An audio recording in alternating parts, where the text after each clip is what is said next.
Hi, it's Chris Voss here from the ChrisVossShow.com, the ChrisVossShow.com. Coming to the blog post we want to share with you. Of course, we share with you the latest and coolest in social media and technology. We also show you some of the coolest things in phones and phone comparisons. Be sure to check the ChrisVossShow.com for other different phone comparisons and also podcasts and everything else that we do. You'll also see below on the YouTube video several different links you can click on to see some of the other comparisons we've done with phones.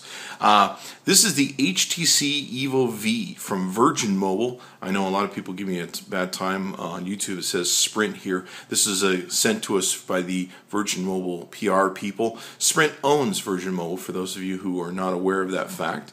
And as you can see with the splash screen that comes up, it runs on the Virgin Mobile, at least on their account network. It runs on Sprint's network when it comes to phone for 3G and 4G. There is also the AT&T Nokia Lumia 900 that we'll be comparing it to. We're not going to be comparing the phone services of themselves, although we'll talk a little bit about the pricing. But other than that, we're just going to be comparing phone to phone. So let's take a look at the two different phones. We've got the Nokia here. With the Nokia, you're looking at something that's got a 1.4 gigahertz processor. It's got up to 4G LTE, Bing, Internet Explorer 9, HTML5, Wi-Fi on it, of course, 4.3 AMOLED, clear black glass touchscreen, one-piece carbonate body, excellent antenna performance.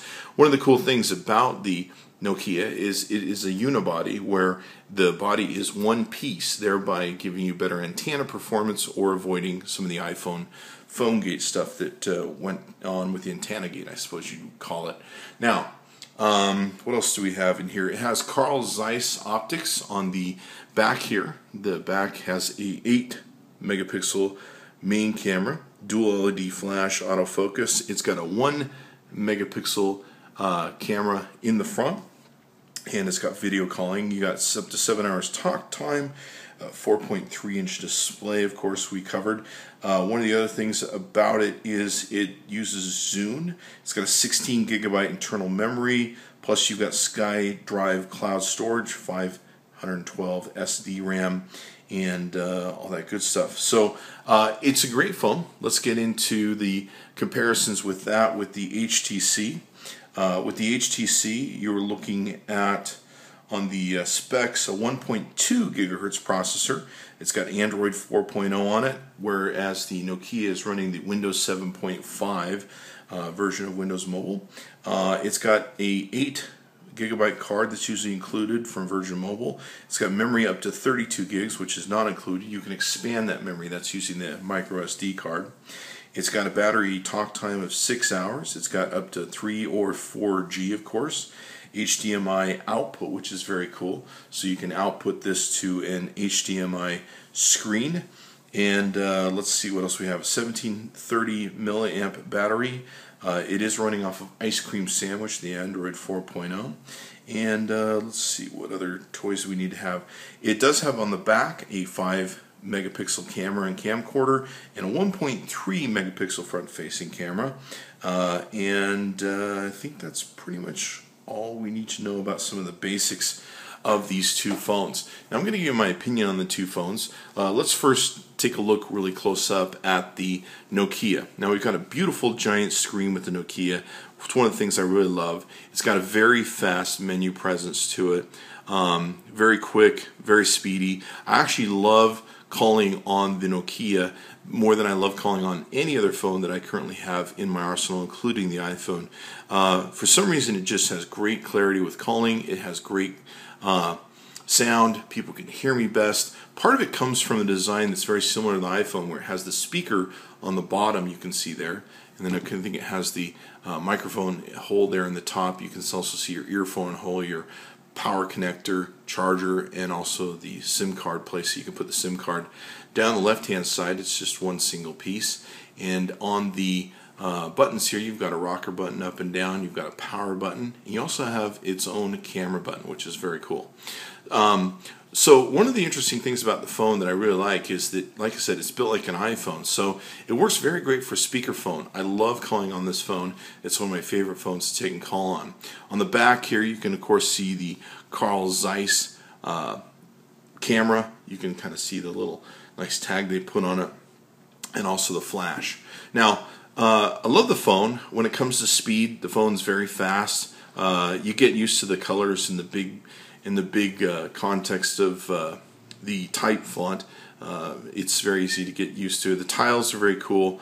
Evidently, this is going to update to 7.8, where you're going to have more of these live tiles like the ones you see here, where they'll play different things. Much of what you see with the 8 consumer preview now, you can see it playing different pictures and stuff like that. It'll play more of that.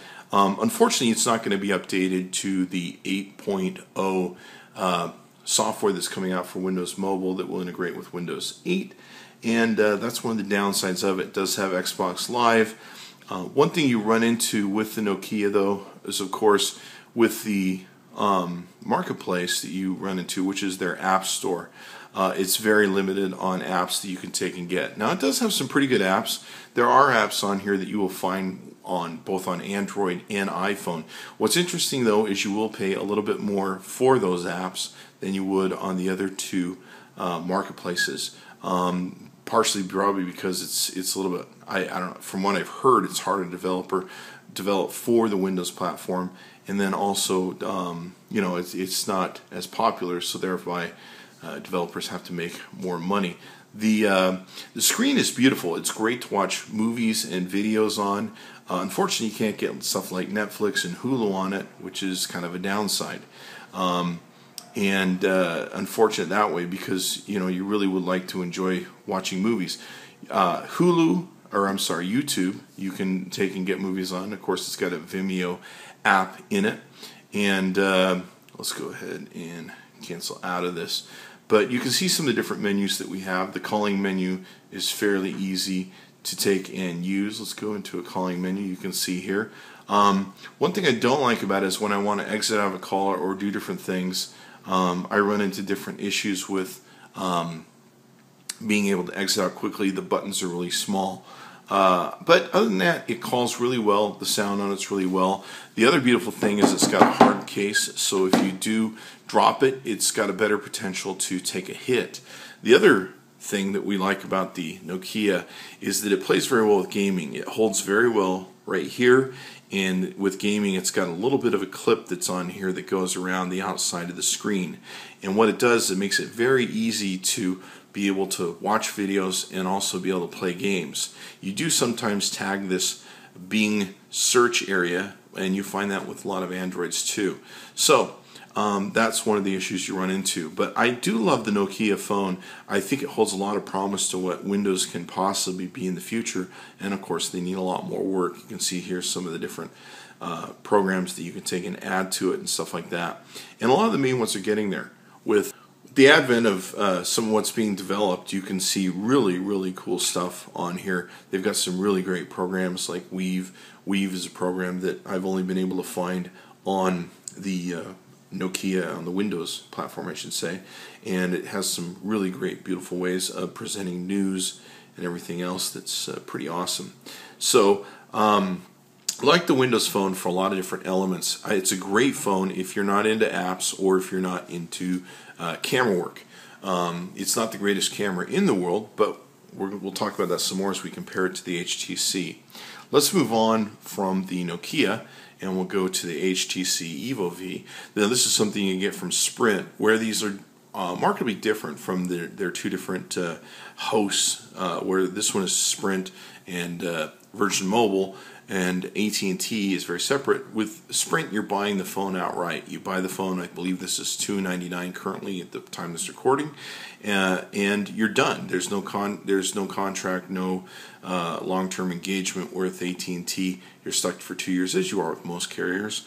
But with this, you pay about $35 a month, and that will cover unlimited texting, unlimited calling, and unlimited data, which is really nice. And for a little bit more, you can get tethering. So, the one thing that's great, of course, about the HTC is the Android system is a really great system to be able to take and utilize. I love this HTC. It's a little bit faster than some of the other HTC phones that we've been reviewing recently.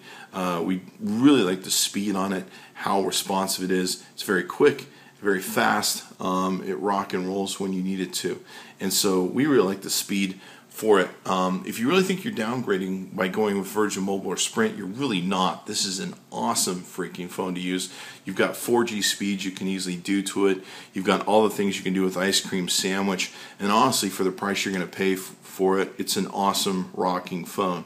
Call-wise, it's great for sound, great for Bluetooth, all the good stuff that you can possibly get on an Android phone. The Play Store, of course, rocks. The Google Play rocks. Now with the Sprint, you're not going to get as good downloads and upload speeds as you would with Verizon, AT&T, and T-Mobile. The service isn't quite as good on the speed, but for what you're paying, you're clearly offsetting some of what you can do.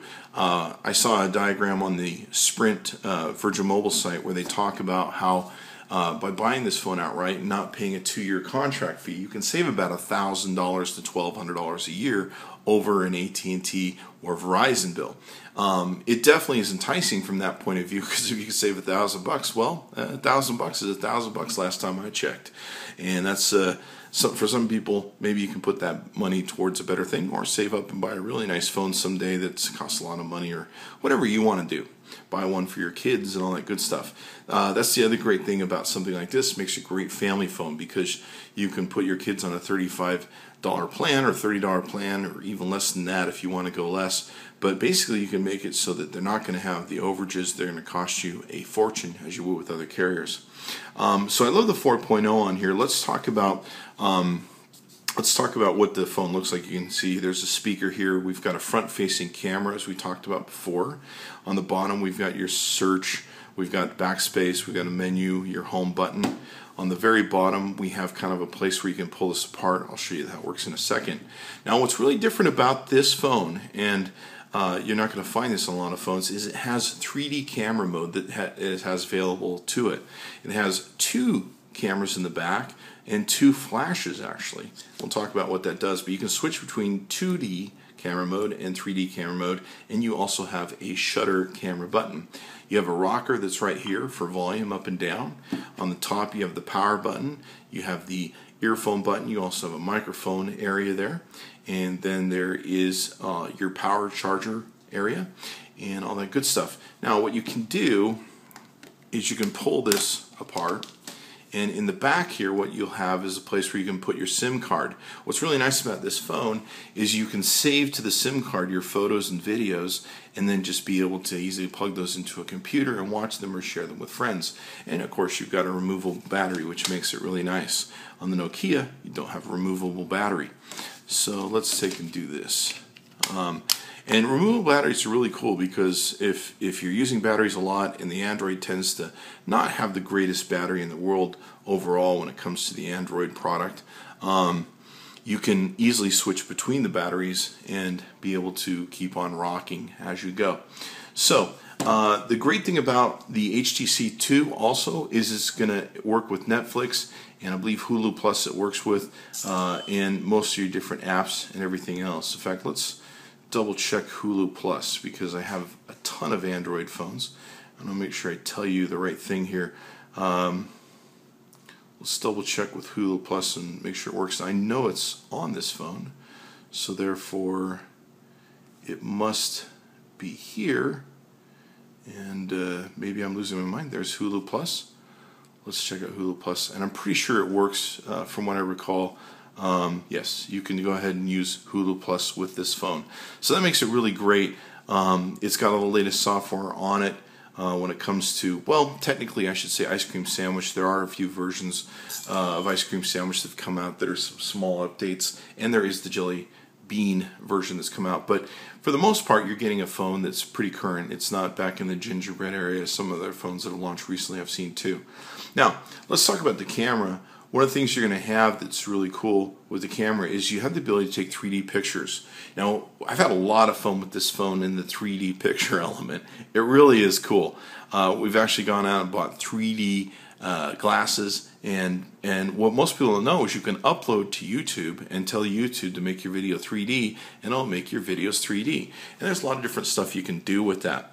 When you go to 3D mode, what's really cool is you can play your videos in 3D. Let's see if we have some 3D videos on here that you can take a look at. We'll see if we can get into this. Let's see if our camera shots there. I'm not sure if I still have the ones that I saved that we put up. Looks like we do here. So we've got, you can see here, as you can kind of see as the screen rotates, that they have built the screen to have 3D, where you can watch it in 3D without having to take and see if we can get this to play for us. You can see here that you can kind of catch the 3D through this image. I'm not sure how much you're going to pick up, but the 3D is very cool, and it's a whole lot of fun to work with. We really like it from that aspect, where it was fun to make 3D videos, it was fun to upload them to YouTube, and all that good stuff. So what we're going to do now is get into some other areas of the phone that we want to take and talk about. Now what we did is we took the cameras on both phones and we compared them side by side. We actually shot them side by side. What you notice is the aperture is different. It's kind of funny when I do this. People always tell me, they go, oh, you shot that from a different angle. No, we shot it side by side. What you see is the apertures of the cameras based upon they're just like this as we shoot them. So based upon their scope of how they come out of their cameras is what makes the difference. So let's go ahead and play both these videos. You can see the difference in the quality of the screen color and everything else. So you can see here that Nokia comes out with a much better screen color. Now this is in a darkened environment where we're using the flash and giving that light to it. Here's a picture that we took in the same sort of thing using a flash. In the case of the HTC using flash with just a still picture, it came out much better on the flash than the Nokia did. But what's interesting is the Nokia did much better with the camcorder flash on, or the light on, than the HTC did. So it's kind of interesting. The HTC performs better in dark light, in low lit situations with a flash with a picture, but not as well in video compared to the Nokia. Moving on, we're going to take this is a well lit situation where we've made a video, and these two should be the same in how we shot them with the light, and the same in the distance. You'll notice here that the camera is much better, the video recording is much better on the Nokia. So we like that much better. The colors look more real, more vibrant, and more like they should have been in the shot. Here's another shot where we've taken this within the same context of holding the two phones together and at the very same time, but you can see there's a very different aperture and area that the cameras pick up. The Nokia once again wins this. Now keep in mind, we're comparing apples to oranges here a little bit. We have an 8 megapixel camera on the Nokia, we have a 5 megapixel camera on the HTC, but you can see there's a lot more clarity, a great color that comes with the Nokia. Let's flip over one more. Here's another shot that we took side by side. You can see here that the color is much more clear. There's much more clarity on the Nokia. As far as we're concerned, the camera on the Nokia definitely is a winner compared to the HTC EVO 4G. So we like the camera aspect, but once again, you have the aspect of well, with the HTC, you get the 3D and of course all that good stuff. So let's sum up what we think about both phones. Now if I was to choose between the two phones, my personal opinion would be, of course, to take the HTC EVO. I just like this phone a whole lot more when it comes down to the integration of course, Android. You've got more apps. The camera, having a 5 megapixel, there are ways to correct some of the issues we were having in comparing the cameras. Of course, you can go into the camera, you can reset the iOS settings, exposures, all that sort of good stuff, and you can get a much better clarity and quality out of the HTC EVO V. We want to show you, of course, both cameras as they come and how they're set up and what they take and get. So you can adjust the photos to compete with the Nokia Lumia if you want to. The 3D version is really, really fun. If you're thinking about getting a Virgin mobile phone, I'd highly recommend getting the HTC EVO V 4G because it's a lot of fun with that 3D. We've been posting videos and playing with fun, and then my my brother's children have 3D glasses, and so we've been sending videos of my dogs to them, and they've been having a lot of fun with it. I also love the Nokia Lumia 900. It's a very fast phone. It's great for calling. It's great for communication. The one thing that we do notice with the Nokia over the HTC phones is they do download faster and operate faster when you're using the hotspot areas of 4G. The hotspot, or in the processor, software, whatever it is that's in the Nokia, operates much more faster than the HTCs we've found. And that's not only this HTC, but other ones. For some reason, maybe it's just because there's less different things going on with it, less intensive programming. I mean, obviously the Nokia runs off of Windows CE technically. It runs much faster. It's very speedy. And when we hook up an iPad 3 to it and go for a walk and play the iPad 3 in movies, we run into very little buffering, where with the HTCs we run into different buffering issues. And it's not just limited to the Sprint network, if you want to say that. It really, what we found with even AT&T phones, they're HTC based, they just don't process as well the data as Nokia does. Something to do with the phone. We love it. It rocks. So when we do go out and hotspot, we use the Nokia. But technically, I'd pick the HTC EVO 4G for Virgin Mobile over the Nokia. It's a lot of money you can save, and it's nice to have the 3D version. We love that 3D version. Of course, the integration with Google and Gmail and all that sort of good stuff that goes on. Your Google Play Music I use a lot. And of course, you can play Netflix, Hulu, and you can really have a whole lot more enjoyment with the HTC product. But decide which one is best for you. What we do is we give you a comparison, show you what we think, and it's up to you to find what phone works best for your budget and also your needs in particular. The Nokia is a great phone if you're not into apps, and it's got an okay camera for what you want to take and do. Personally, I pick an iPhone camera over the Nokia camera, but it's a good phone, and both services, of course, have their benefits of what they take and offer. So that's it for us. Be sure to check out below in the section of Show More of the YouTube videos. You can see more of our comparisons and also the different new phones that are being issued that we feature on the chrisvossshow.com. Be sure to check back often. Be sure to check into AT&T for their mobile wireless products for their phones, and also our partners at Virgin Mobile, and take a look at their phones and what they take and have to offer you, and decide what works best for you. Thanks for coming by.